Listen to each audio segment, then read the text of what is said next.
So we're going to talk about energy as it is consumed by the world and the impact on the nature, especially about the fossil resource, the fossil energy.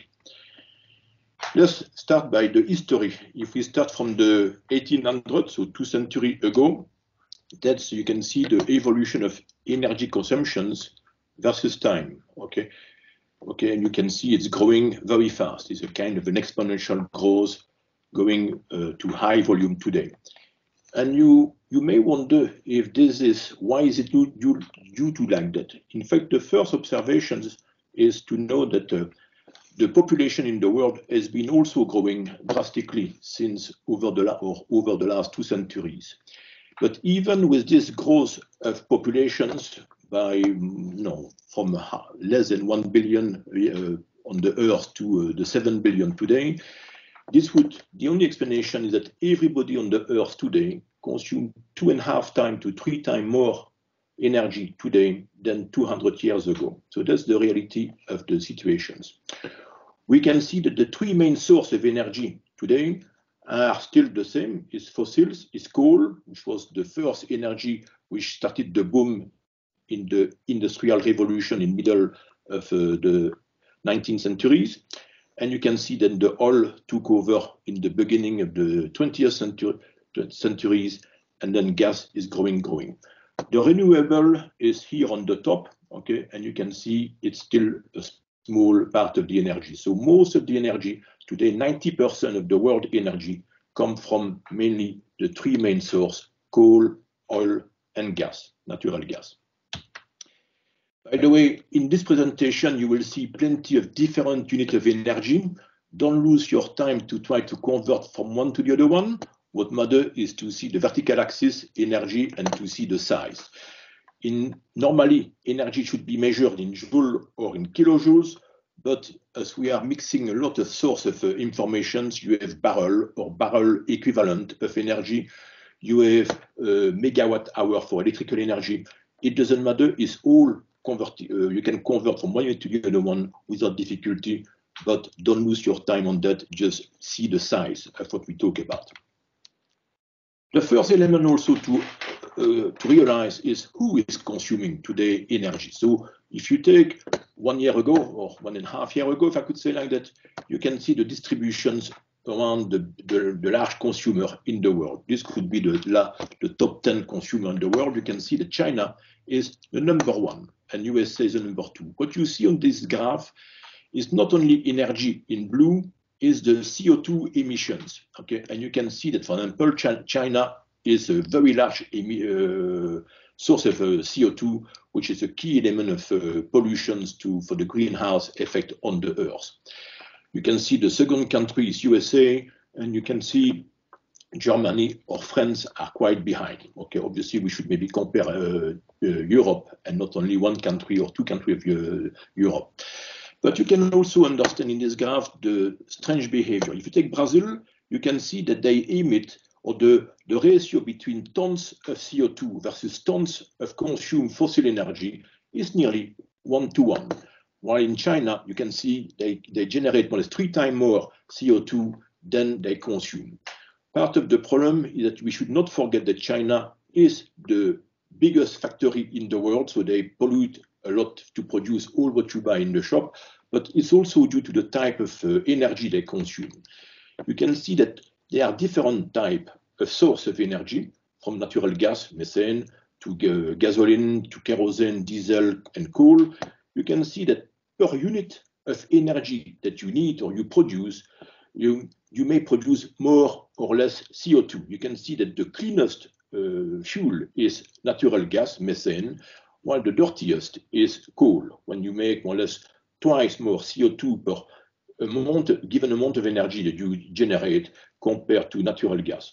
Wood is more or less as dirty as coal, but wood being a natural materials, if you grow again trees, you may reabsorb CO2 by the growth of the tree. But this explains why you have to look about who is consuming, but you have also to think about how is consumed this energy. Okay. Now, this is about countries. Now, we should maybe consider the same kind of information per person. And you can see here, per person per year, about the consumptions. And you can see, for example, that the American person in North America, you can see that each person, when I say each person, it goes from a baby to a grandma to a normal to any other person. And everybody is, you divide by the population of the country, the total consumptions. So it included a baby would consume 7 tons of fuel like anybody, like any adult. And that's what is the situation in USA or in Canada. You can see Europe is here in the middle, and you can see that European people normally are, in average, consuming half of the energy consumed by an American. But still, if you compare an European person, we consume twice above the world average. This is, in orange, the world average. And you can see that there is some very poor country like Eritrea, and you can see that you barely see how much energy they consume per person. So it shows that you should not only talk about what country consume, you should think as a person where you fit in this diagram. And when I say that, let's go to the next slide, and you can see I have a few countries in this slide. So again, we have North America here, which was, I had to change the scale. Okay, that's why suddenly the North America bar becomes smaller. But strange enough, they are the winner. The winner as a consumer is a person in Iceland. You can see that a person in Iceland is consuming 8 times more than the world average. Qatar is also following, just behind. And you can see a person in Qatar consumes 2.5 times what an American would consume. But what is interesting, look about those particular cases, okay? So it's easy to point the finger to somebody else, and you can see that a person in Belgium or in Luxembourg is consuming as much as an American. So strange enough, in Belgium as well as Luxembourg, we consume twice above the average in Europe. Okay, so there's something to keep in mind that that is easy to have drift due to the way we use our vehicles or the way we heat our house. Think about that when you consider the impact on the earth, that we consume like any more than American or similar to that. Now, what about the prediction for the future? Now, the prediction for the future are different if you are part of the rich country of the earth, the OECD, or if you are in other countries. And you can see in the part of the rich country, there was some growth in the need of energy from today, okay, to the next 30 years. But the growth is very small. And you can see in this diagram how we consume energy in our countries. And the number one reason of consuming energy is for the industry to produce goods that you're going to buy in the shop when you go shopping. The next one is obviously transportations, all types of transportations, but it's smaller than industry. And you can see that heating the buildings, which is your house, your office, or whatever, is very small compared to the rest. Commercial is a wide range of spending energy for sustaining commerce. But you can see the 3 main consumer is industry, transport, and finally, don't forget that heating your house is also there. If you look about the rest of the world, the not so rich countries who are in full development now, that's where the growth of consumption will be happening. And you can see that the same color mean the same things. And you can see that if you go in countries like India and China, the typical growth upwards, which means that overall in the world, from today to the year 2050, the world will consume 50% more energy than today. The main increase is coming from the development of countries such as India and China. If we want to see now how will this growth will happen, okay, this is by type of energy, okay. So you can see from today, more or less, you can see all the slides are a few years behind, but there is no major change in 2 years. You can see that the nuclear energy will still grow, but not that much, okay, because the public is quite concerned about the risk associated with nuclear energy. You can see that oil, the liquid oil is growing, maybe by still not negligible amount, 25%. Gas is also growing quite a lot. Coal stay flat, but not totally flat. And the hope that coal will go down is not happening. You can see coal is still going up. The big winner as the big change is renewable energy. and you can see that it will be growing continuously to reach the level of the main fossil energy like oil. Okay, but you can see that in 30 years, finally, there will be 4 big players, if I could say like that, for energy productions. One is oil, renewable, gas, and coal. And again, if you talk about renewable, today, renewable is only 15% of the energy consumed by the world, and it will go more or less to double in 30 years. And hydroelectricity is and will stay the #1 source of renewable energy. So hydroelectricity means that you put a turbine in a river, when you have a dam, or you have a lake in a mountain, you put a pipeline for the water, and you put a turbine at the bottom of in the valley. Okay. So again, in 30 years, the energy will grow by 1.5, and basically it will be all type of energy will be providing this increase, but renewable will be the big newcomer. Okay. So what do we do with so much energy? Okay, we made today. What are we doing with that? Well, if we look at oil, the way we consume the oil today in the world, you can see that in gray, all the gray block is transportations. So if today, more or less, the world production of oil is 100 million barrels a day, 60 million barrels of oil finish in vehicles. And you can see that vehicles on the road, which mean trucks and cars, represent half of the consumptions of the oil consumed by the world. Aviation and navigation is also a fair block. Then after that, you have the industry to make the process in the factories work. Then you have the non-energy use in the industry, which is using chemicals to make plastic or material like that. And you can see that, for example, heating house and buildings is very small in red. Residential is what is shown there, is the smallest element as a consumer of oil. If we look about gas consumptions change from zone to zone in the world. So I use USA as an example, okay, but the variations is not that great around the world. That's why USA was a good average. And you can see that the #1 or a very large user of gas is making electricity. Okay, so the blue block is what it takes to make electricity all around in USA. The next one, the next big block of consumer of gas is the industry. So, and the main usage of gas is to produce heat in all the industrial process, like raffinery, making polymers, whatever. And part of it is obviously used to make the materials themselves, the chemicals themselves. You can see that also gas is fairly used, like 20% of gas goes in heating house and buildings. Okay, so while oil is very small. If you look about coal, the world consumption of coal, you can see that 60% of all the coal produced in the world goes in making electricity. Okay, that's another use of coal is making steel.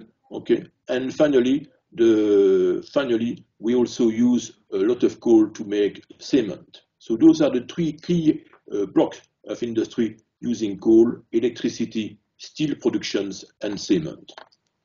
Heating today is very small.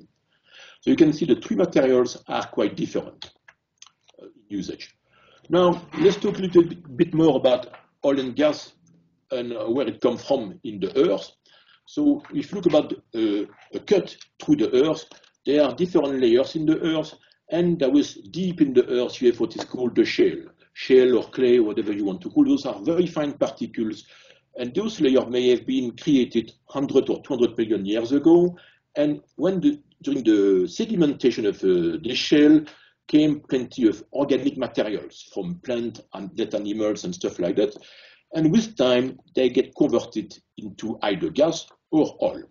Shale is not very permeable, so the liquid and gas is difficult for those materials to move in it.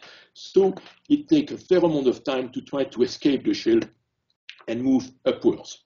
In some cases, it has been moving upwards up to very porous material like sand or some carbonate, okay, and accumulate. Typically for accumulations, you have to have another layer of very sealing material like shale or salt. Okay, and you can see sometimes you have the gas which has been created in the shale after 50 million years of travel has been accumulated in large amount there in that, let's say, sand. It could have been true here, and in this case you have accumulation of gas, oil, and water. Often you have the three liquid, the three fluid together in the underground, and you can see another case when you have only oil and water. So this is typically what happened. You can see that sometimes the oil has been only migrated over short distance in very tight sand, okay, which is called tight oil. Tight means that the sand is so dense that it's difficult for the fluid to travel through it, and that's why it stays so local. You have tight gas, also gas trapped in tight sand, okay? And you have also a source of oil and gas. You have what is called tar sand. So it's a sand where you have kind of bitumen in it.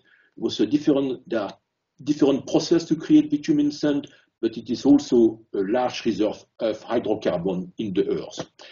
And another special case is coal bed methane. So coal in the layers may have absorbed or may have absorbed and keep some methane in it, which can be produced.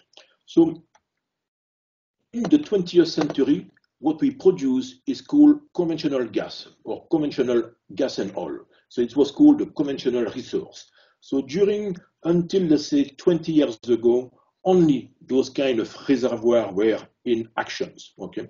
Today, more or less everything has been produced. So if you look about today, we can produce everything. So obviously we are still producing conventional gas like in the North Sea and Middle East. We have conventional oil and gas like in Middle East. We have conventional oil, all these 10 productions. But recently we have been producing tight oil, which is called often by mistake shale oil. In fact, we don't produce shale oil, we only produce oil very close to the shale, but we've already produced gas from the shale. Okay. We also produce oil from the tar sand, especially in Canada, and coal bed methane has been in fair production in North America.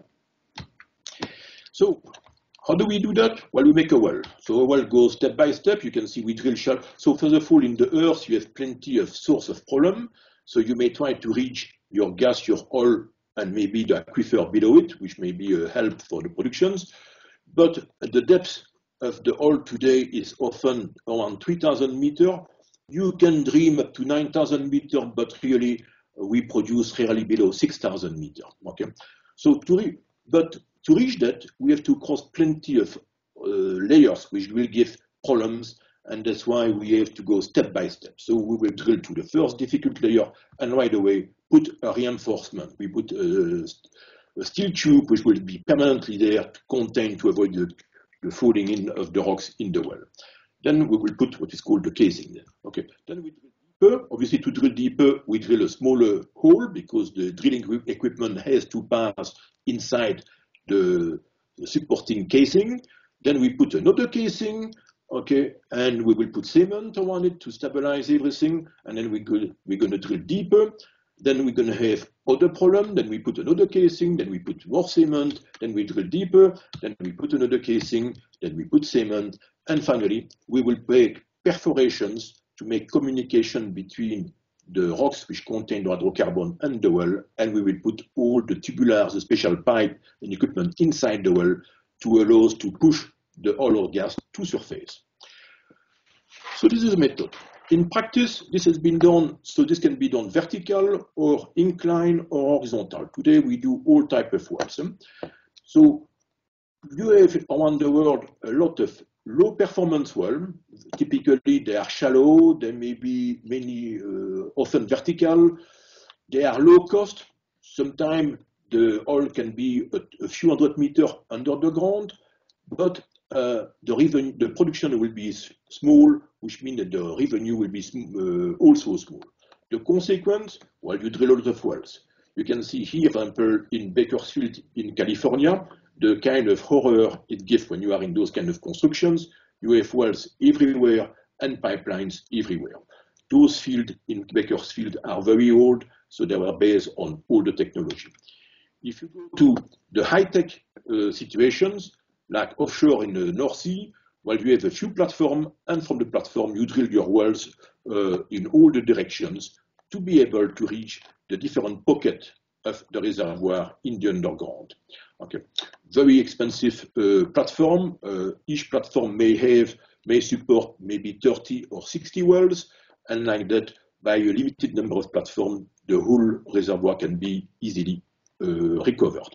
And you can see such technique may also be used in Holland for the gas well or in Saudi. So if you go in the high performance well area, you will find clean area like this, and not like in the complex situations as shown first. In that case, we may do in those high performance wells, we may do long horizontal well to have a very good contact with all the rock. We will drain, thanks to a lot of measurement system, we will drain the whole area properly. We will have good production technique and good machinery in the well to push the oil to the surface. And obviously, thanks to that, you will have less equipment surface and less damage at surface. And also less damage in the underground, because better management of what happened in the layers containing the oil or the gas. Now, this is about general classification. If you talk about oil, we have key classification in oil, okay? And the classification is based on what is called the density, which is a strange US American word. In fact, you can see between the density as we use in our jargon in Europe, this is SG, the specific gravity or the density. You put it in this formula and you obtain the API gravity. By the way, this is not an American invention, this formula of density. This was used in the 18th, 19th centuries in France in the pharmacy industry. Okay, is to qualify the quality of expensive liquid. So the light, well, as this is the denominator, the light materials are here, the heavy materials are here. So clearly we lack of all light materials because the molecules are easier to extract from the earth, but they are closer also to what you need in your vehicles, in your engines. So they are easier in raffinery for treatment. The other key parameter for classification is how much sulfur, how much atom of sulfur you have by volume. And you can see it can go up to 4%. So knowing these kind of things, you have the low value oil is here. When you have heavy oil, so long molecules difficult to recover, and a lot of sulfur to eliminate. Okay, you have the good oil is in this zone. So when you hear about oil price, it's always about either Brent from North Sea or the West Texas Intermediate, which are the old wells in Texas. Okay, those are the reference of price because they are light, so nice molecules ready to be used in your engines more or less, and low sulfur. Okay, and you can see that in Saudi Arabia, you have the two types, for example. You have the fairly adequate, good quality materials, and you have also not so good materials.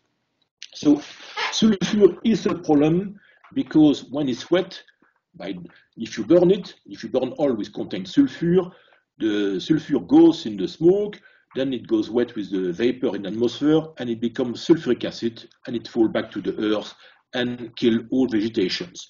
So coal has the same problem, and we had for a long time in Europe the acid rain, as we called it at that time, which was damaging drastically the forest. Okay, so that's why sulfur is a big problem for the nature. It's also a problem for all corrosion issue in the machinery.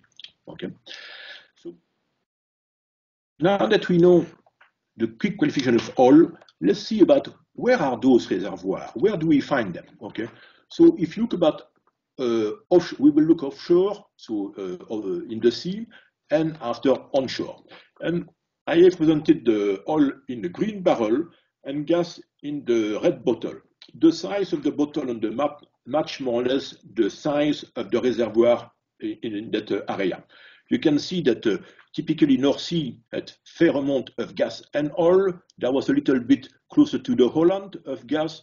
You had also plenty of oil and gas in the Gulf of Mexico, and you have oil and gas a bit everywhere. You also have to notice oil and gas in the Red Sea and the Persian zone there, okay?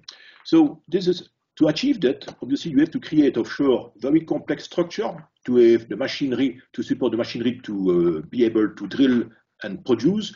What you see here is such a platform in North Sea, just to get an idea about the size. See the size of the, I would call it the hotel.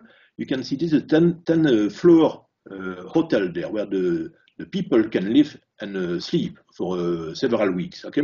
So you can see that this is 10 floor building, the size of this. Such a platform in North Sea may produce 500,000 barrels of fluid a day, okay? So those are big monsters. If you are on land, you will find oil and gas in different places in the world. Obviously, you can see Middle East with Saudi Arabia in particular, and Kuwait and Iraq and Iran full of oil and gas. But you can see that Siberia here is a big reserve of gas. And you can see that you have oil and gas in North America, a lot of oil in Alberta, Canada. So you can see where are the big players. Obviously, there are more places where you have oil and gas, but those are the big players. Don't get confused between offshore, or onshore. Obviously, onshore, the drilling equipment, drilling rigs are smaller and are mobile. So they come, they drill the well. To drill a well, it may take 2 weeks in Texas to maybe 3 or 4 months in Saudi Arabia due to the complexity of the wells. But such a unit, when the well is drilled, will be going away and only the wellhead and the pipeline will stay.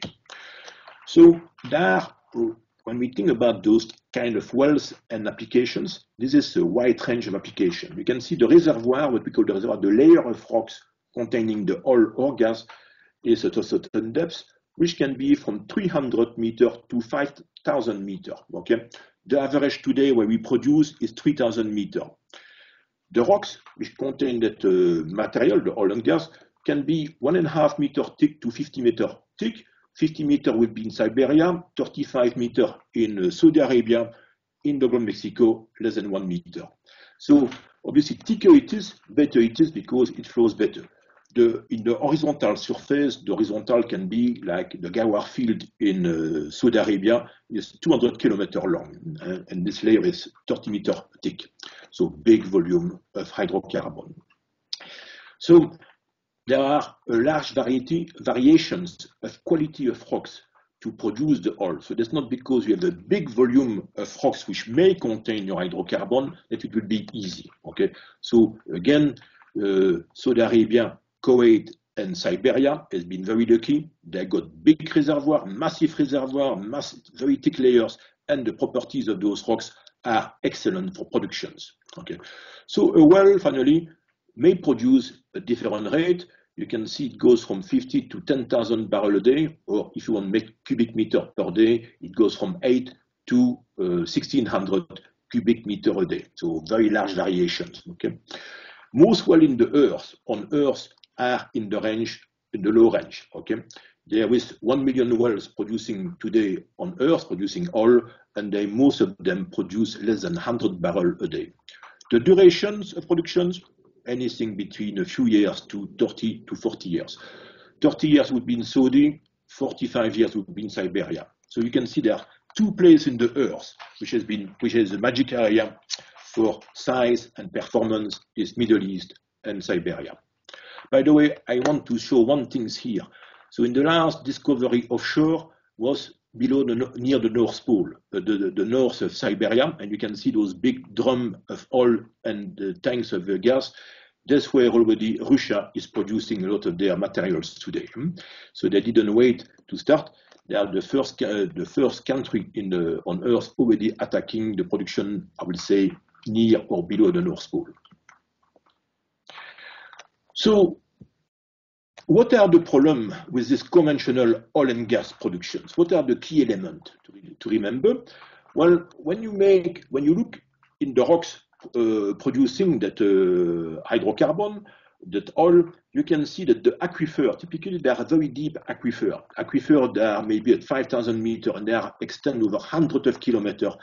And the aquifer, the water being heavier than oil, is below the oil and push the oil upwards towards the well. Okay, you may have pumps in the well to help, like shown in this drawing. The pump will be at the bottom with a long rod to be capable to activate the pump. So the water will travel and push the oil into the well, but you can see what we call fingering.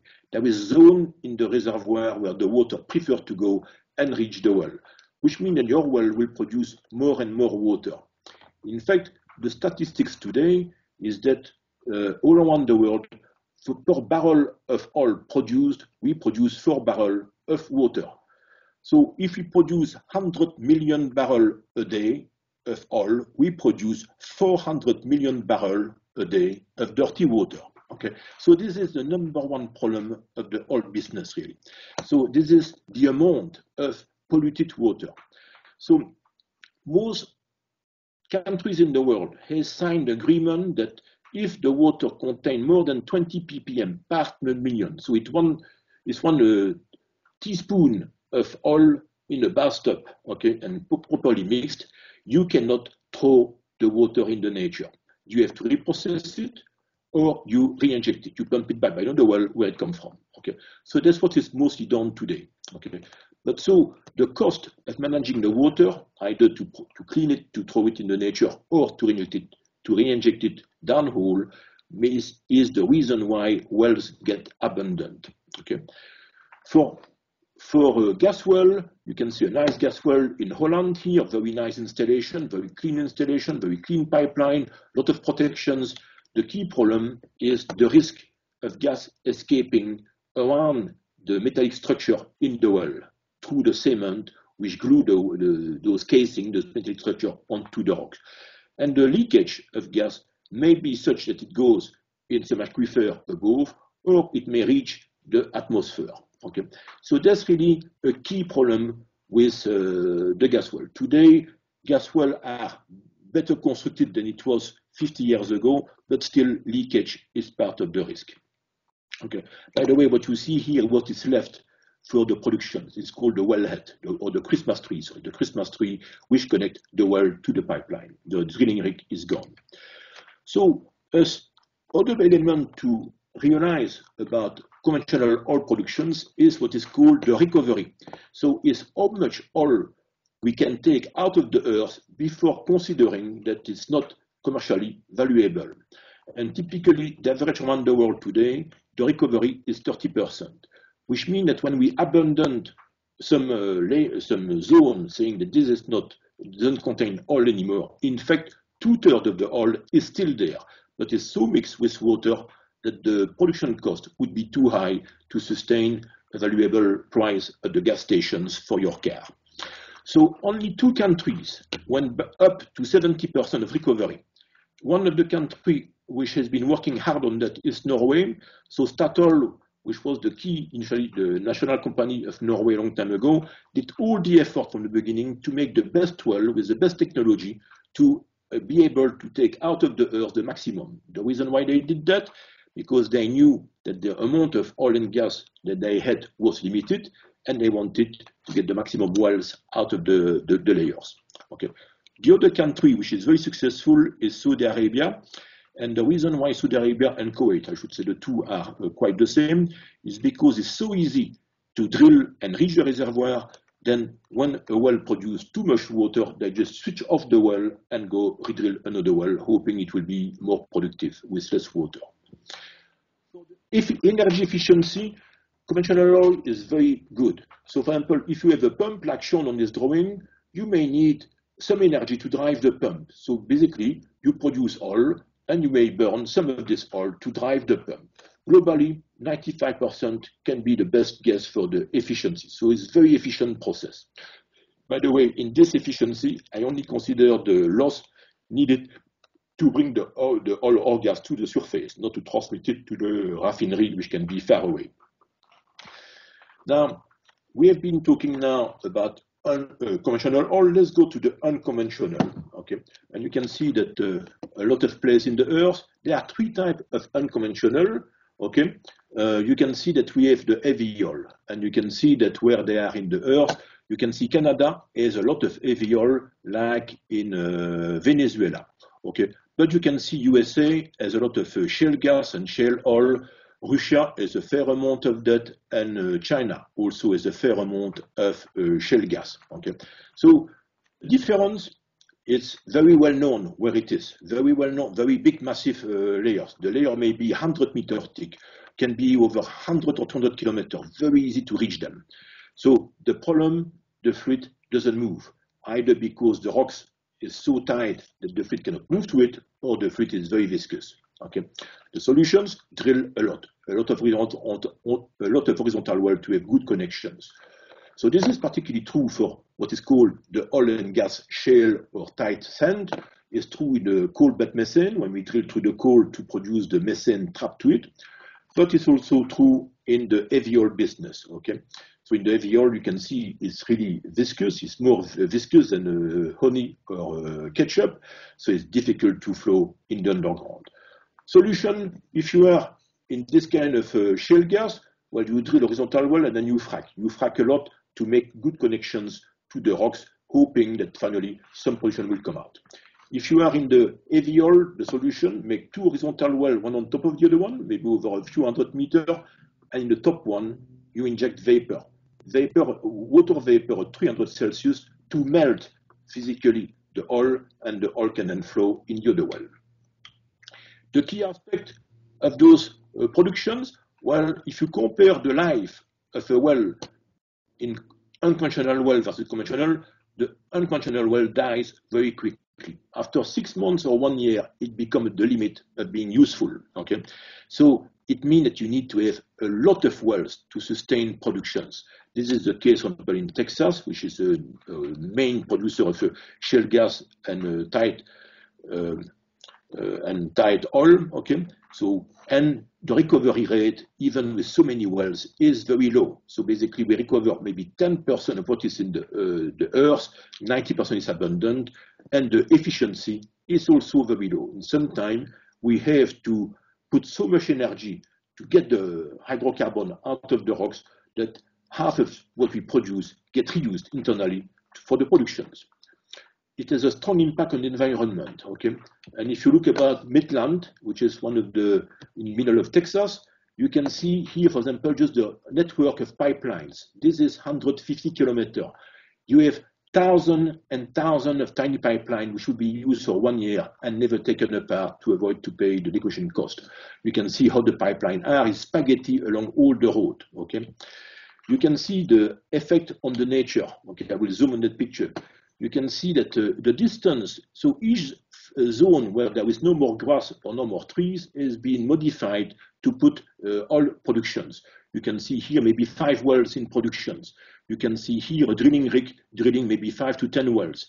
This would be the swimming pool that the drilling rig will absorb for the drilling. Some of the swimming pool will be also pumped down for fracking. So the distance between 2 of those zones may be only a few hundred meters. So you can see that everywhere you have road, you have the path area where we put the wells and all the machinery needed for production. And you have seen all the pipelines in the previous picture. So is it a reality, this conventional versus unconventional? And the answer is yes. You can see, for example, the growth for the world production of the liquid oil that already, I would say 10 years ago, you can see that more than 10% of oil was unconventional. If you take USA, for example, the gas, more than half of the gas now in North America come from those unconventional oil. So it's not anymore a little business, it is a major business, okay? So we look now at the statistics in the world about all those type of oil, okay? So by the way, the graph shown here, this pie, is about oil on the right and gas on the left. The pink stuff is what has been consumed up to now, okay, in the 20th centuries. You can see this is oil consumed, and the other side is a gas consumed. And then you have the other reserve, which is easy to produce in oil. Then you have the heavy oil, like I was showing before. You have the tar sand, like it's produced in Canada. We have some oil that we don't know yet how to produce. And we have the oil shale that we are talking about it. By the way, the oil of Midland comes from the tight sand, is this tiny blob there. In the gas, you have similar stuff, and one of the big difference in the gas is the gas hydrate I didn't mention. So in the cold sea, like all the North Sea, the sea in the north near the North Pole, gas has been accumulated in ice at more or less 500 meters below the sea, and it is a main reserve. Today we can do nothing about it, but it's still there for a long time. So what are we producing today? Well, in all, we are producing all this type of element. In the gas, we only produce that. Okay, so obviously, if we had better engineering and research, we could improve the recovery rate. Same thing in gas. But where we need absolutely R&D to continue is to do those areas shown in red, and you can see the same in gas. So there clearly today we do nothing. Okay, and you can see that what is left under the earth is this amount of oil, very large. We talk about 45 million of barrels of oil, which would give more or less 200 years of hydrocarbon if we wanted. But today we barely contact 30% of it. Okay, we need serious research to be able to do better. If we go about coal, because the third fossil energy is coal, you can see the countries which has coal in the underground. The number one country which has coal is USA. Okay, you can see the second one is Russia. The third one is China, and so on and so on. You can see we have also Australia, but you can see the difference. Obviously, there are plenty of the country, but you can see, for example, Germany with 40 billion tons is quite far behind USA. Okay, so a lot of coal still in the earth, and it could be 150 years of sustaining at the current consumptions. Okay, there are some high quality coal, low quality coal. Okay, and we will see soon what it is. Next slide. The way we extract coal, it can be in mining below the earth. We can see big machinery today, less and less people, more and more machine. It can be in surface, we're just removing the surface layer which for the nature to access the coal layer. It can be very, very thick, as you can see here, or it can be for the brown coal, very large exploitation with big machinery to be efficient. Okay. Coal come in 4 types of materials. You have the brown coal, which is the large volume, and you have at the top of the quality anthracite. And you can see the difference is the amount of carbon per total amount. You can see the brown coal starts with 25%, when the anthracite goes to 97%. And you have different quality in the middle. Okay. The molecules of coal are quite complex. They contain more than just carbon. They contain hydrogen, oxygen, nitrogen, and sulfur. Also sulfur, the 4–5% of sulfur. The reason why coal, like hydrocarbon, has sulfur is because it's due to their origin, which is organic material, and there was sulfur in the organic materials. Okay. So what do we do with coal? Well, we can do a lot of steam. With the low quality coal, a lot of steam, and steam will be used to make electricity with a steam turbine, or it can be used in boiler in the industry to heat other materials, to make raffinery works, or to make plastic, to make the heat, to produce the molecules, whatever. Another big usage of coal is to produce the coke. So it's to process coal to remove all the hydrocarbon part of it and get quasi-pure carbon to make coal with the iron ore. Okay, so by the way, when we do coking, the coking process allows to sustain a chemistry plant. What you see here is a coke factory, and what you see here is you see a cart like a wagon by a train, and when you see here is the coke coming out of the process at probably 700 or 800 Celsius. And this is pure carbon. So it's not fire, it's just red because it has been heated at extreme temperature without oxygen. And all the hydrocarbon has been removed to make chemistry from it. Okay. So the coal industry, it's also linked to chemistry generations. Okay. So we should never forget that the chemistry plant can be operated from hydrocarbon or coal. So extract coal, there are consequences on nature. The first consequence, which is seen especially in the old mines like in Belgium, like in Liège, for example, is subsidence. And you can see what happened. Well, you have removed so much stuff in the underground that sooner or later the support, like in the old mine in Liège, was the roof was sustained, was held in place by wood. Sooner or later the wood failed, cracked, and then everything collapses. And all this area of the city goes down. There is in Liège a well-known area of this is Gemep and Tiller. When you follow the river Meuse, suddenly you see a big walls on the one side. Well, that's because the Meuse is higher than the level of the surface where the houses are. It was not like that 100 years ago. It came from the subsidence of the coal mining. Other technique for coal extraction is surface extraction. So again, you can see, compared to the people, you see a big machine there, the size of the extraction site, okay? Damage is a serious damage to the nature. In America, they even go more aggressively. They remove the full hill, and the hill finish in the river, so they fill with the hill, they take the material of the hill to put in the valley, to block the river and whatever, and to access the coal layer, okay? Another impact, which is a new business of coal, is to try to get the methane out of the coal, and for that we drill a lot. We make a lot of road, a little bit like in Texas for the shale oil, shale gas. We came to the same pattern of road and path and drilling process. So those are the serious impact on nature of coal extractions. Now let's have a few words before finishing on the greenhouse effect. So greenhouse is a natural process. It has been there forever. That's why on Earth it's warm compared to the moon or Mars. And the temperature stay more or less the same all around the year, all around day and night.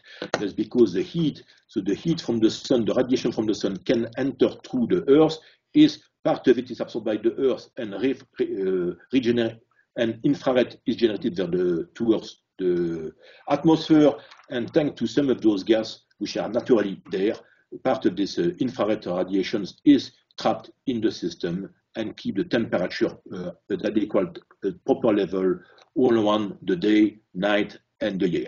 This was natural. This made the Earth different than other planets. The problem, we have increased the amount of those gases during this greenhouse effect, which means that the infrared radiated by the Earth cannot escape anymore to the space, and it gets trapped here. You can see here near the Earth, and that's why the temperature of the Earth is drifting upwards, and we talk about a degree every 20 years or whatever.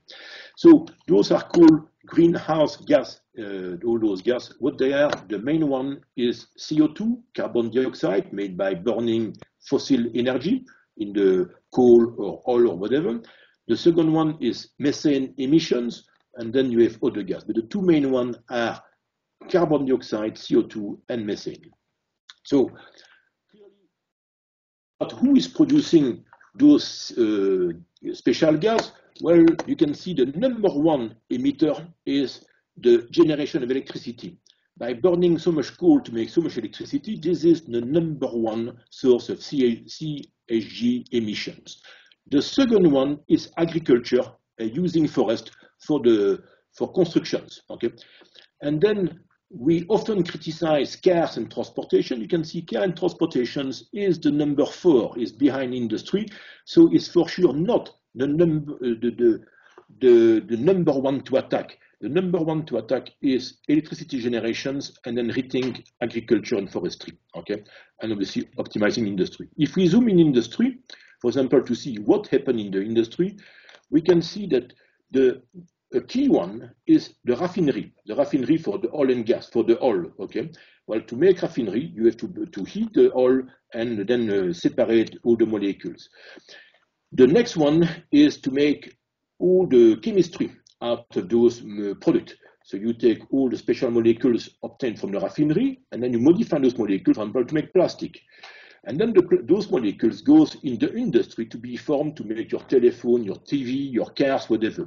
So you can see that at the end, the chemical usage from the raffinery to all the plastic we produce is the main source of generations of GHG emissions. The next one is making steel. Okay, steel you need to have, there is no way you need to have coke and burn oil. Okay, the next one is dealing with food. So food is not only a big one from agriculture to generate CO2 and methane. Food, you find it here in this pie of the industry, that to process food and to conserve it and to package it, that food is another major source of pollutions. can we do to minimize knowing where it comes from? Well, the first things, let's play on those. If you look about the spy, about where the GHG gas come from, you can see it come from electricity generations, transportation and building. So the first things, change what we burn. So in the coal, to make electricity, stop using coal, use methane. Obviously, I find nice picture showing electrical power plant using coal, making plenty of smoke, and you can see another one clean one. Well, it's only cartoon, but the reality for chemistry, if you burn methane, you will do half of the CO2 that if you burn coal. The next one for engines, because remember, liquid oil finish in machinery, use molecules with long chain of carbon. Like you can see long chain of carbon, because you have quite more hydrogen linked to the carbon. So you will make quite more, when you burn it, quite more water and less CO2 compared to shorter chain. So in short term, use diesel engine or kerosene in place of gasoline. Gasoline is the worst product because it has the wrong ratio of carbon to hydrogen. So the next one is play within industry. If you look again about the power plant make electricity and the industry, it would be feasible to capture the smoke, the emission of those gas, and to store it underground. Okay, this and where to store it? Well, we can store it in old reservoir of natural gas. So after taking the natural gas out of the rock, well, those reservoirs could have kept natural gas for 100 million years there. So it's a very safe place to store your CO2. So this has been done. For example, the first installation on Earth was in North Sea, from Norway, and it was done in '96, and it's still in action now. They did several installations, and the reason why they did that, because their methane was mixed with too much CO2, so they had special factory you see here in Snow White, when they separate CO2 from natural gas, and they re-inject in other reservoirs in North Sea the CO2. So very good process. And that's one of the rare steady factory working like that in the world. Two other cases of electrical installation factories, electrical power plant, where the smoke the exhaust gas are taken back from the factory and injected underground. And the two existing today is one in Texas, near Houston, and one in Canada. All the other one in Europe has been stopped 6 years ago. Okay, Europe decided to stop all of them because it was too expensive, and the client, which means you and me, refused to pay the bill. So everything was stopped in Europe. Only those kind of factories stay, and mostly in North America. Obviously, we can also talk about CO2 from transportation, from car, for example, and I take so playing on this part of the pie, and you can see I took an example, a small car like a Ford Focus doing 100 kilometers. How much CO2 will your little car produce as polluting gas? And you can see that you have two ways. You have a normal car with a normal engines to do 100 kilometers. It will more or less do 32 kilo of CO2. If it was an electrical car, it will still produce 22 kilo of CO2. Why? Because electricity has to be made by the electrical power plant, by the Tihange or whatever. Tihange is nuclear, so it's not a good example. But by power plant, which consume either coal. In this example, I use a coal power plant, which is the most common one on Earth. And you can see we barely reduce by 1/3 the amount of CO2 if you go electrical car. If by chance, in place of coal electrical power plant, you use gas electrical power plant, the ratio will be better than half. You can see it's now nearly half, okay? So it's better. But the key solutions, if you have electrical car, combine the power plant with underground CO2 storage, and then you have zero emission of CO2, okay? Now, it's nice, it looks magic to do cars which make zero emissions. Don't forget anyway that those cars are quite heavy. A Tesla car weighs 3 tons, more or less, it's twice the normal weight, and it takes plenty of rare material like lithium, cobalt, and special samarium materials to make the magnet. So it is difficult to extract that. By the way, I think cobalt is mainly produced in Congo. It's half of the reserve of cobalt in the earth is in Congo, and it's one of the worst fiasco about child usage. Most of the mining is done by children there. It's still true today. So hoping that critical care solve the problem, yes, but it creates other problems. So if you look about, in general, what we can do also is consume less plastic. You can see, as I mentioned, plastic means that you have to get hydrocarbons, send it to raffinery, where you generate CHG gas, then it goes in other factory to make the molecules of plastic, then it goes in the third level of factories to make the shape of plastic you want. So this is an incredible amount of release of CHG gas in the nature. But also reduce the amount of steel by using smaller car, which means smaller bridge, reduce the size of the transport system in general, which take all metals, okay? Food management, think about in Europe how much food we throw to the sea every year by overproducing, okay? Which still mean packaging, transport, and whatever. And obviously, you may have to rethink how to minimize the amount of cement. Cement, you can see, is also a fair source of pollutions to make the cement in the factories. Okay, and obviously, you can also, if you look about the other graph, goes and make better thermal isolation of the buildings to try to affect this. So there are solutions to reduce, as you can see, the emission of CO2 and reduce the greenhouse effect on Earth. But it takes a lot of drive to do that. Okay. So that's what I had to show. And now I guess I would be pleased to try to answer some of your questions.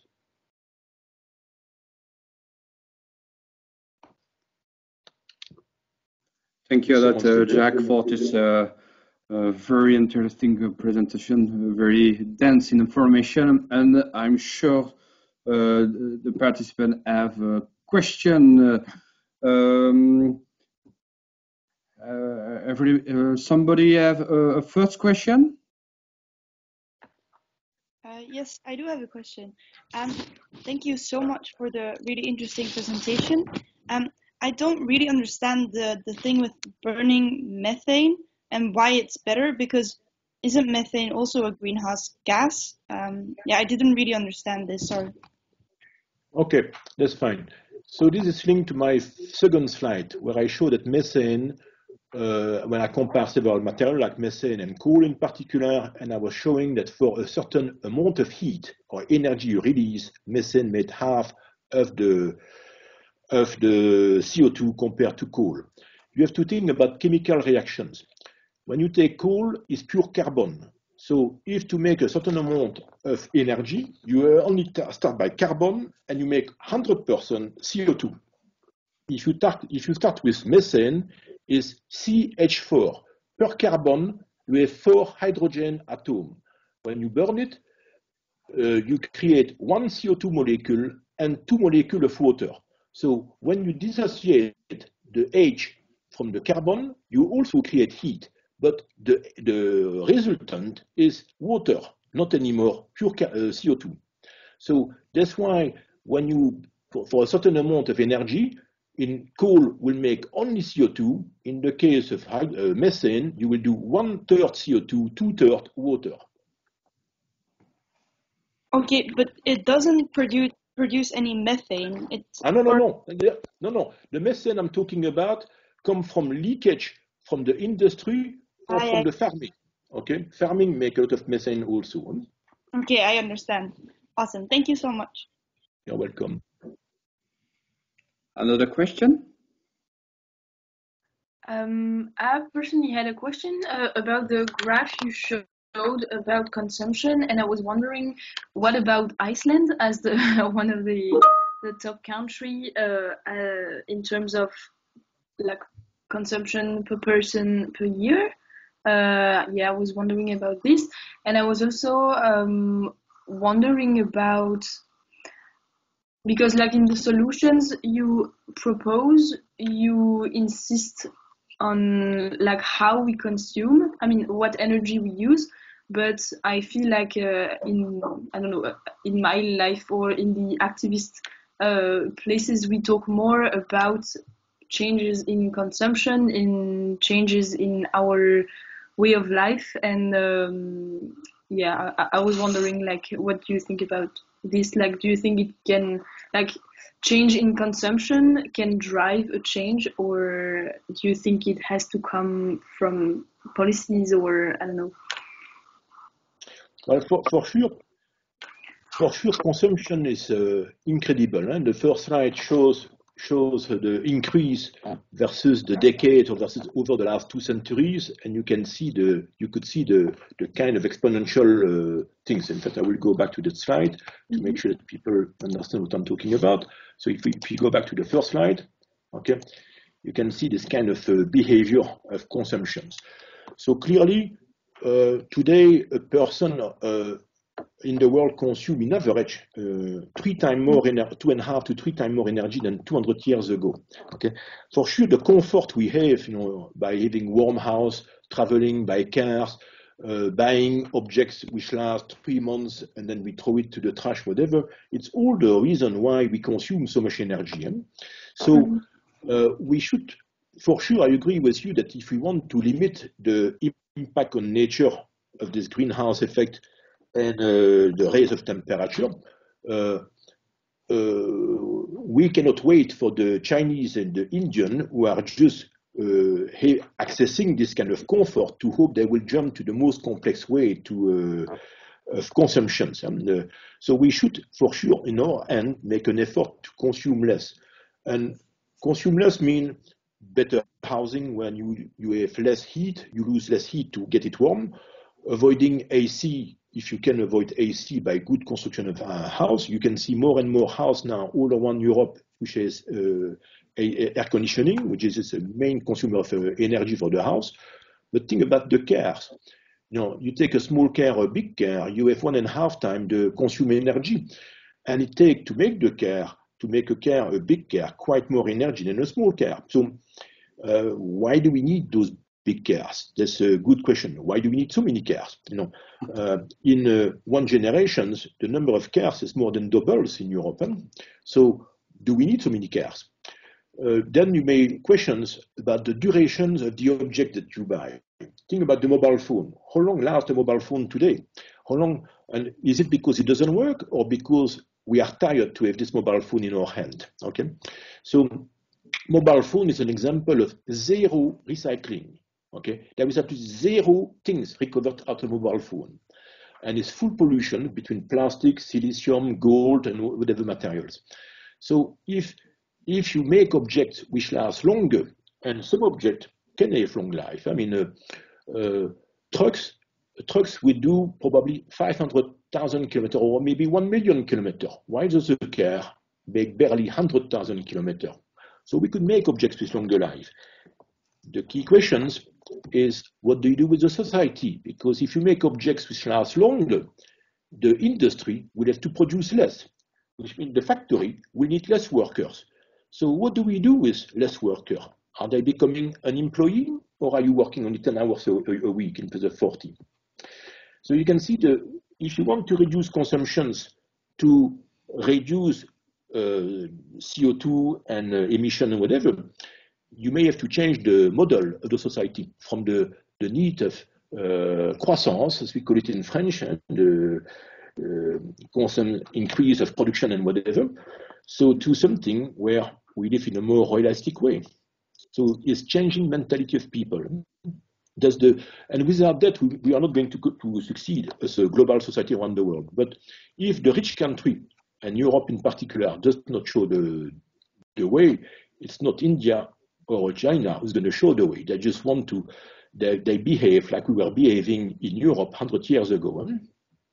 Just one more without thinking the impact. I think India and China has signed the Paris Agreement, and they start to worry about the pollution in the city, by the way.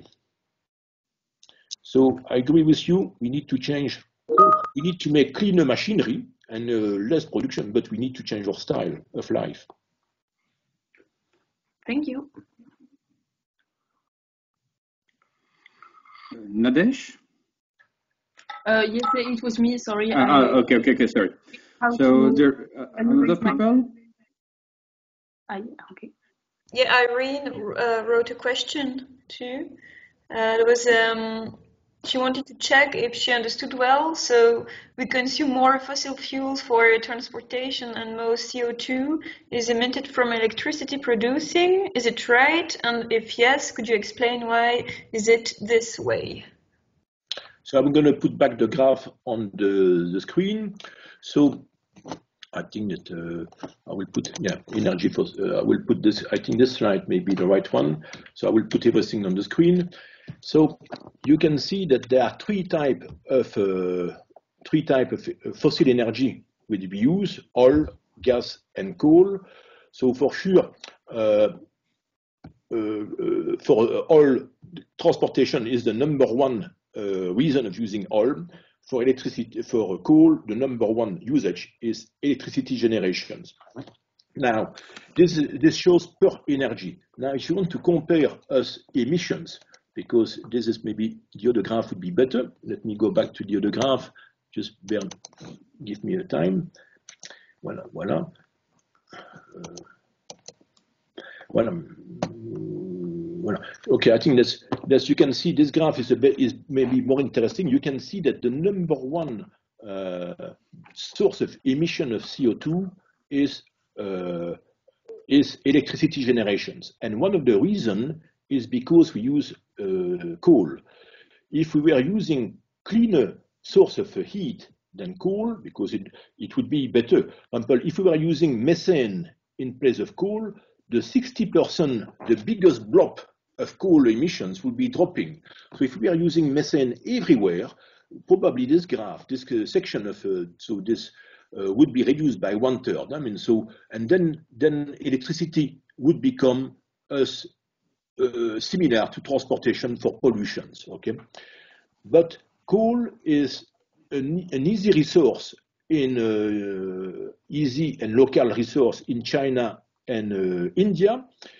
So that's why they use it. Okay, they have to import methane or oil when they have coal in the underground. So we could reduce it, but there must be a political will in those countries to respect the Paris Agreement.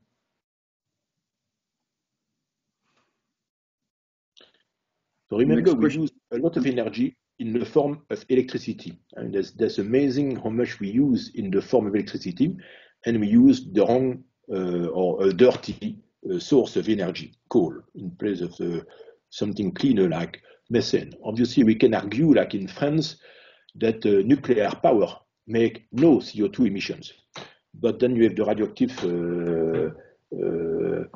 product out of it that you have to deal with.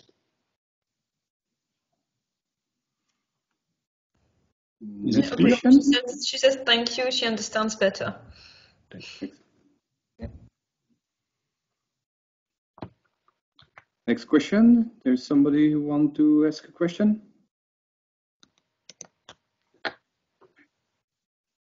I can ask a question. Jacques, what's your vision concerning the? You have explained that there's relatively interesting to use electric car. I would like to ask a question concerning the hybrid car. If this is, if I have the possibility to have a new car, to have a hybrid car, is it a good choice for our planet? Let me think a second. So, a hybrid car is a car where, when you accelerate, well, when I will say differently, when you brake, when you slow down, normally, and you hit the brake, all the kinetic energy of your vehicle goes in heat in the brake, and you dissipate all. So you use your engines to generate speed, and then you hit the brake, and then you convert all that energy of kinetic energy into heat in the brake. Very inefficient process. So the concept of hybrid car is to recover when you slow down the car, to recover that kinetic energy into stored energy, electricity in the batteries. To do that, you have two types of motor in your car. You have the normal petrol or gasoline engines, and you have an electrical machine which can use as an alternator to make electricity to charge the batteries, or as electrical motor to drive the wheel. The same device acts in both directions. Okay, so when you brake, the machine will use that electrical machine as an alternator and load the batteries with electricity. When you accelerate, you will try to use that electricity from the batteries to accelerate the car. And if there is no more, then you will use the petrol engines. So it's a good compromise. So in the city, a hybrid car would reduce the consumptions from, let's say, 8 liters per 100 kilometers, may be to 4 or 5, depending on the age of the car, whatever. So you may in the city cut maybe by 2 if you operate the car properly. I say maybe because you have to drive gently, looking which motor is in action now. Okay.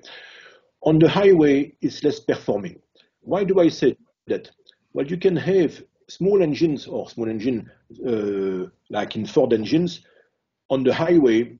They will consume on high speed, they will consume the same, the 2 cars. So the benefit of hybrid car is mainly for a city operation when you accelerate, slow down, accelerate, slow down, accelerate, slow down. Okay.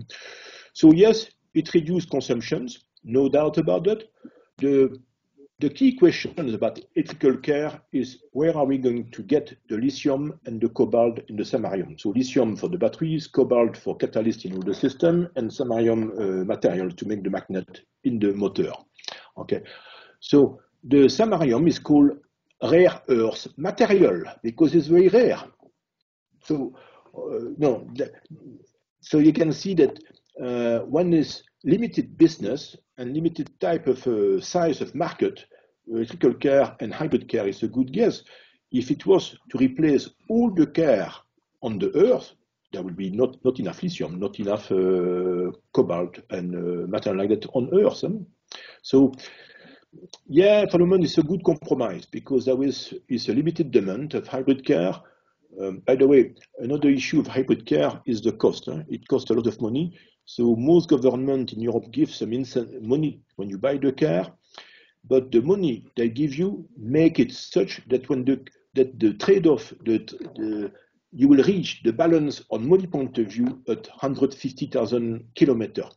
So you need to really use the car for a long time to be equal price per kilometer.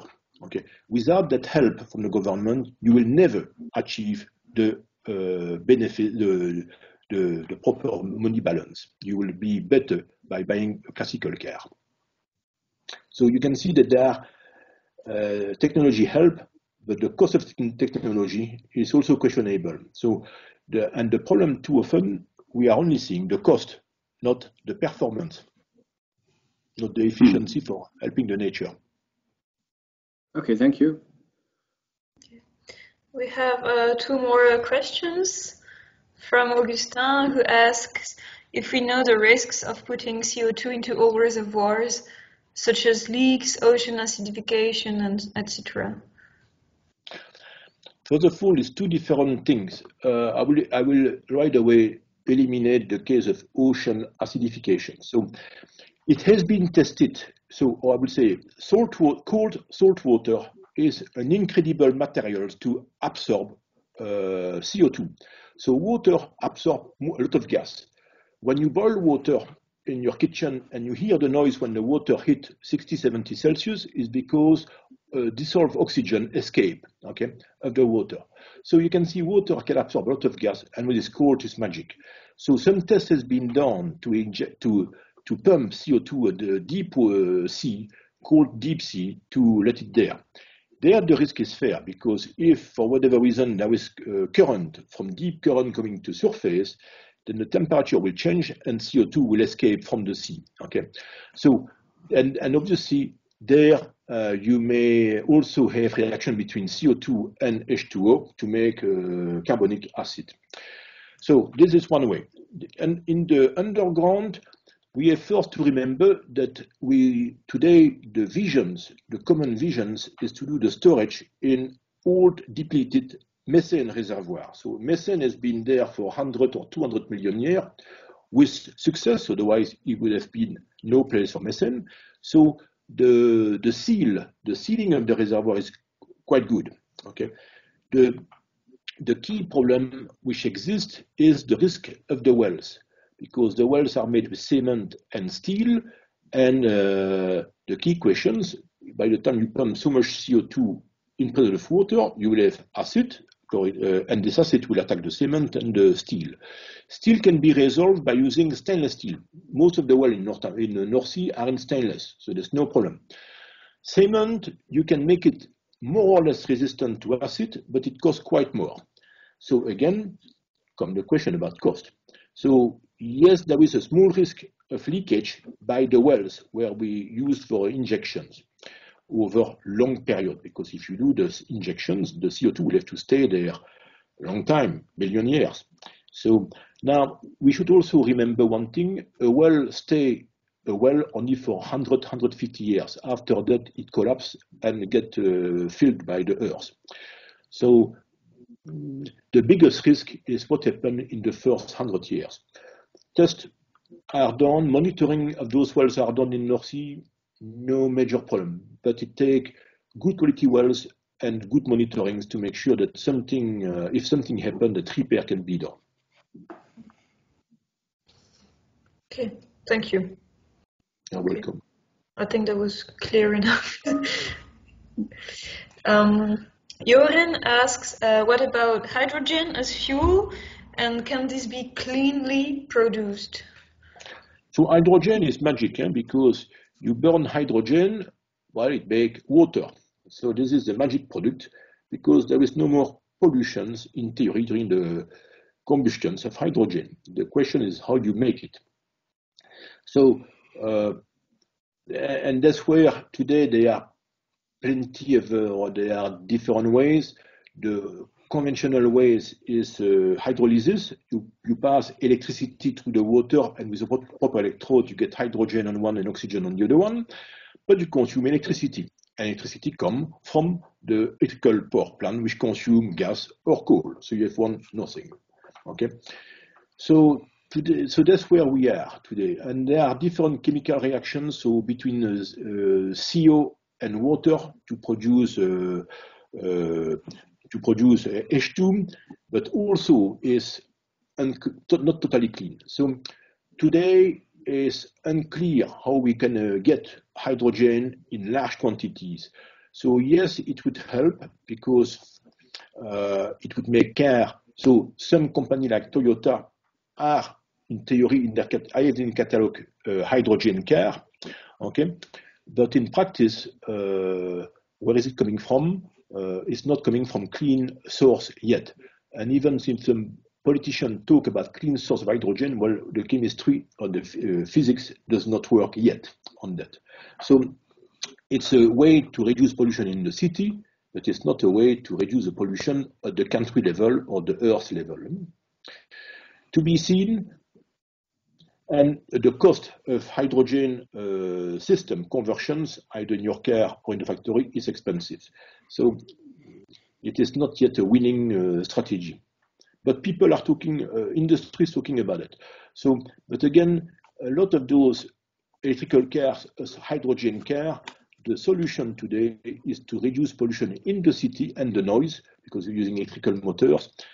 But overall, a CO2 emission you have today, you win nothing.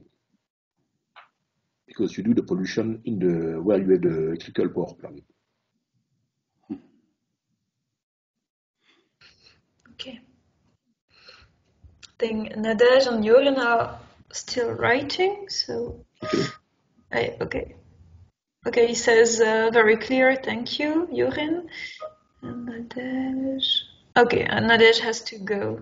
Oh yeah, it's and she's good. Okay. Everything under the question? I have a question. We see if we can lead the image of Will in the Middle East that there is a burning.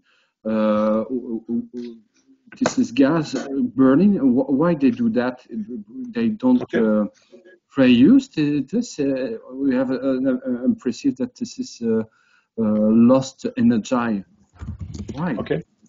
So 50 years ago, gas burning was very common in the oil field. And 50 years ago, gas was not consumed by the society. In fact, I would say differently. In Europe in particular, we had city gas, and the city gas come from the coke generations. So, for example, city like Liège or Charleroi were big in making steel. To make steel, you need to have coke. To have coke, you have to start from coal, and you make kind of a raffinery of coal, and you generate all the hydrocarbon get out of it, and it was pumped in the city as city gas. Okay, at that time, 50 years ago, the steel industry was so large in Europe and in America that most of the gas that you burn in your kitchen was coming from the coke factory. So the gas was not consumed from the oil and gas industry. There was basically no gas productions, no gas well. At that time, but also what is important to know, oil always comes under high pressure. Oil is gas in solutions. Okay, a little bit of gas in solution, maybe 4 or 5%. When the oil flow to the well to surface, the pressure change and the gas want to escape. So what do you do with this gas? Well, when you are, let's say, in the Amazon forest and you are 2,000 kilometers away of the first city, you can do nothing with that gas. So we were burning the gas. Same thing Middle East. So this picture you see on the screen is typical of the oil and gas, okay? Those flaring. So today, so 50 years ago, near every wells, not every wells, when you have something like 50 wells, a certain area, they are regrouped to separate the water and the gas, because it's inefficient to deal with water and gas well per well. So we were dealing maybe 50 well by 50, and the gas was burned in the flaring, as we call it. And you can see reality today. It can be in offshore, it can be inland. So it's linked, gas flaring is linked to oil productions and what to do with this gas associated with the oil production. So, and you can see today something like today is still true, 3.5% of all the gas produced in the world is burned locally due to this associated gas with oil. So, but in fact, there is progress. So even if it's 3.5% is still a large number, you can see the progress over the world over the 20 years. And you can see that we produce more and more oil over 20 years, and we burn less and less gas. So for 31% increase in oil, we reduce by 11% the flaring. Some countries like Kuwait went down quasi to zero. You can see Kuwait gas flaring. You can see the progress from 2005 in 10 years, and they reduced by more than fivefold their local flaring. So it can be done. Legally, it is prohibited to flare today. So legally, in most countries in America, in Europe, and in Middle East, you must have parallel pipeline to transport your gas to the proper gas handling facilities and transport it to Europe or for consumptions. Okay, so there is a real drive. So I suppose the 3.5% is a statistic all around the world between Russia and all those countries where or Africa where the regulations are not so strict. But there is anyway progress. It could go in a lot of places close to zero, but again, it's investment by making parallel pipelines to transport the gas in different channels. So it's not economic. That's the reason why flaring still exists. Now, there are some temporary flaring when you have a surge of gas or for whatever you have transient in the operations, and you have to deal in a gentle fashion for a few hours with gas. In that case, flaring is still accepted. It's only a few hours, not days or months or years. Okay, thank you. Well, I will try to have also a question, maybe to go further in our reflection, and maybe to have your opinion about renewable energy sources. I would like to know if maybe in long term or if it's possible in medium term to replace the traditional energy sources with renewable energy sources, and without maybe any ecological impact damages. So again, as you can see this graph, those are predictions of the evolution of renewable over the next 30 years, and you can see that renewable will double around the world in quantities. To finally, the prediction shows becoming equal to all as an energy providing method. Okay, if you go already to North Sea, or if you go to Germany, sometime in some forest, and you see those wind turbine, okay, you have to think a little bit what you see. You see wind turbine they are now in the range of 1.5 to 7 megawatt, okay. Tihange, 1 Tihange is 1 gigawatt. So 1 Tihange is 1,000 large turbine. Okay, let's remember the size of what is one nuclear reactor. So if you wanted to replace the 4 Tihange by wind turbine, you talk about 4,000 monster on 1 Tihange. Where are you going to do that? Okay, so we need to open the eyes about the size or the performance of those machines, okay, nuclear reactor or gas electrical generator. Another example of that, if you see a big lake, like you have the lac de Serponçon in the Alps near on the Durance, very large lake. It corresponds to 3 days of electricity. So there is hydroelectric stations. Okay, they are very proud of it. The reserve of energy of the lake. So if you had a very large turbine, very large, which is not the case, it would be 3 days of 1 unit of Tihange of productions. Okay, so those monster lake would be like that. So we have to see that the ratio or the impact on the nature of making lakes. You see, in China, they have made this enormous, huge dam for I forgot what river there to make electricity. Well, the whole world has been raising the arms to the sky, saying, "What kind of shit is this?" And the goal is not even producing like a few Tihange. So the key element to realize, yes, renewable is okay, but the impact on nature will be present. There will be serious impact on nature. It doesn't matter if it's about wind turbines or a hydroelectric system. You will need extremely large lakes, like dam, affecting all the life around the river. So this is not an easy thing. And there are cases where you have to also think to make steel, you will need coke, you will need coal. So there are some part of the industry. So to make plastic, you will need hydrocarbon. To make steel, you need coal to make coke. So there are elements like that, not to forget that the chemical industry in general consume a fair amount of those fossil energy, a source of for it. So electricity will not, renewable today is a source of electricity. You cannot do everything with electricity. And also, as mentioned, transport. You need, if you don't change the concept of transport, for transport today, we love our car or trucks, but they need their own tank reservoir of energy. Okay, so in that way, gasoline is much. As an example, I did some calculation recently to store energy, and I was looking to a small wind turbine, a very small one, a kilowatt for a house. Well, if you want to store energy for 2 hours of 1 kilowatt turbine, you would need 1 or 2 extremely large batteries, like you have in large pickup truck or large cars. If you want to compress air and put it under 50 or 100 atmosphere, you will need 1 cubic meter for the same energy. If you want to pump water on the roof, in a big swimming pool on the roof of your house, and the swimming pool will be 10 meters in the sky, so on the roof, it will take 100 tons of water.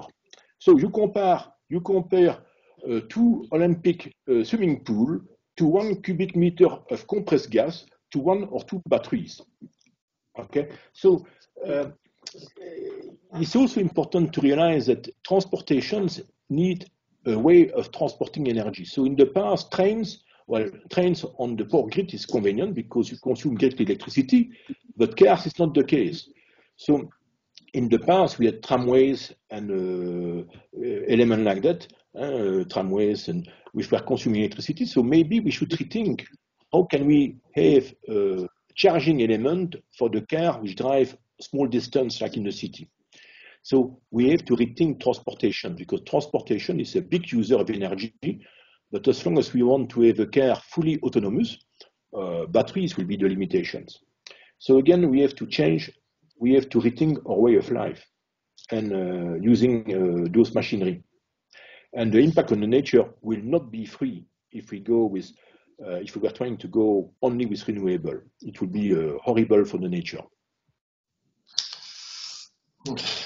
Thank you. By the way, there is one energy that we don't talk here, and it's a bit a sad story because the big project, the big world projects is in France, in Cadarache.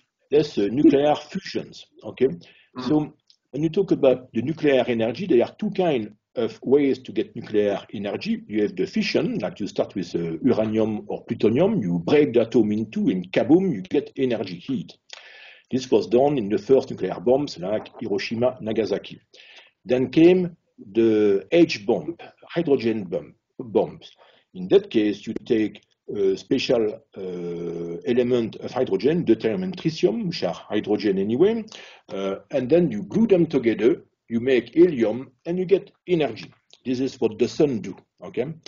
To make the heat in the sun and to do all the radiation. So nuclear fusions exist only in only in small commercial device for a high-tech business, okay? But in very, very small applications, okay? So the nuclear fusions control, forget about nuclear bombs, we talk about industrial to make energy. So to fuse hydrogen, deuterium, tritium into helium, this has been started 60 years ago. And there is slow progress. Today, the main progress was done by the Russians with the tokamak projects. And finally, I would say 10 or 15 years ago, there was a world agreement to recombine all the groups together to make one single world project on fusions. It is in Cadarache in France. And today you have to understand in the machinery, they are now at 2 million degrees for 3 seconds. Okay? And after 3 seconds, the plasma become unstable, they lose control, and they cannot continue generations. Okay? But we talk about 2 million degrees. I don't know how hot is the center of the sun, probably in the 10 or 15 million degrees. So to sustain fusions, we need probably to achieve 3 million degrees, but in a continuous fashion. So the benefit of fusions, there is no nuclear waste. It's clean product. So there is probably, with a lot of world engineering together, a lot of hope there. Now it's a slow progress. And by the way, in these projects in France, only USA is not present as partner. So it's everybody but USA. Interesting. Another question?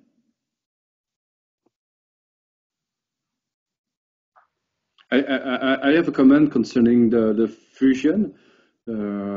Because indirectly we use fusion energy because this is what happens in the production of energy by the solar by the sun. The problem with the production of energy by captation of energy from the sun is the problem of the surface. Is it possible to imagine that we capture this energy not directly on the ground of the Earth, but in the space, and return this energy on the Earth? Well, first of all, I will make sure that we are clear. I want to make sure we are clear. The tokamak projects is or machinery is a big Earth machine. It's a machine maybe 3 or 4. It's like a big tower, like a big buoy. Okay, it's a big cylinder, round cylinder, like a donut. Okay, maybe in the size of 15, 20 meter total, the big radius, and 3 meter for the small radius. And that's where you get your power. So it's an Earth machine. Okay. Now, so this is a machine which will exist maybe one day on Earth. What you are talking about is capturing energy. For sure, the radiation, so the sun being so hot, transmits its energy by radiations in all directions. And the Earth's atmosphere reflects a lot of radiation directly to the space, and only part of it enter in the atmosphere. So yes, it has been considered to try to capture the radiation in the sky, and but then to put large satellite there, and so we don't have the technique. So by the way, that's what a solar panel does. Okay, so we have two methods to capture radiation of the sun today. We have the solar panel, which converts it directly to electricity. We have, if you put a black body in some warm country like Tahiti, you can see on the roof plenty of boilers to get your hot water for your shower made by the sun. So you have a black body with a lot of flat surface being black, and you have circulation in it to absorb the heat, to absorb the radiation in the black body and convert it in high temperature in your water. And so this exists, but it's not efficient when it's on Earth. Solar panel has increased efficiency over the last 30 years, probably. They may have doubled their efficiency. Let's be fair with that. By the way, wind turbine is also a reaction to the sun, because without sun, no heat, no wind. Okay. So, in fact, all renewable energy are coming thanks to the presence of the radiation of the sun in one way. So it's all via a conversion system. Hydroelectricity comes from the rain, filling the river or the lake, and so on. That is low efficiency globally. Okay, thank you.